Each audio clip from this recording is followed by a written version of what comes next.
দীপাকে ঘর থেকে বার করে দিয়েও নিস্তার পেল না ইরা। দীপাকে ঘর থেকে বার করে দিয়ে সে ভেবেছিল সে রাতের বেলা ইচ্ছে মতো সূর্যের ঘরটা সার্চ করবে, কিন্তু তেমনটা হলো না। রাতের বেলা দীপা ঘর থেকে বেরিয়ে তো চলে এসেছিল, কারণ দীপাকে তো উল্টো পাল্টাভাবে আক্রমণ করছিল ইরা। নিজের স্বামীর সম্বন্ধে একটা মানুষ কতটা এরকম উল্টো পাল্টা কথা শুনতে পারে। ইরা বলছিল ডাক্তারবাবুর নাকি খুব ইচ্ছে ছিল এই রুমটাতে তাকে নিয়ে থাকার। এসব কথা শোনার পরে দীপা সেখানে থাকতে পারে না। দীপা জয় আর উর্মির কাছে যায়, যে বলে, ভাই, আমি ডাক্তারবাবুকে ওই ইরার কাছে একা ছাড়তে পারবো না, তাই তোমরা যা করার করো। আজকে রাত্রেবেলা ডাক্তারবাবুর সাথে ওই ঘরে তোমরা থাকবে। ওইদিকে লাবণ্য সেনগুপ্ত খুব ভেঙে পড়ে, সে এইভাবে আর কতদিন চলবে। একবার মিশকা, একবার ইরা, দীপা সূর্য কি তাহলে এক হতে পারবে না? ওদিকে ইরা যখন এসে দেখে সেখানে উর্মি আর জয়, সে তো বলে, তোমরা এখানে কি করছো? এটা হাজব্যান্ড আর ওয়াইফের রুম, এখানে তোমরা থাকবে?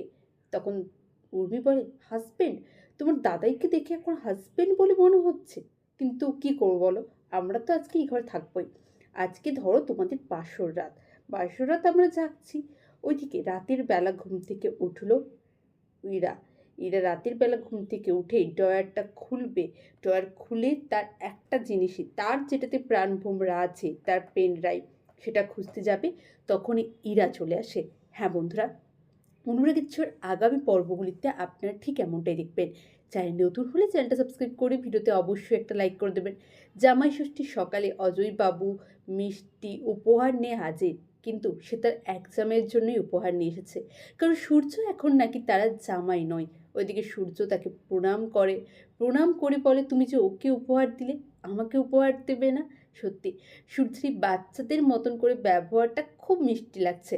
আপনাদের কেমন লাগছে কমেন্ট করে জানান। সূর্য অজয়বাবুকে জড়িয়ে ধরে। বাড়ির সবাই ভাবে সত্যি সূর্যটা কতটা পাল্টে গেছে, এখন ওর মধ্যে আর সোনারূপার মধ্যে কোনো পার্থক্যই নেই।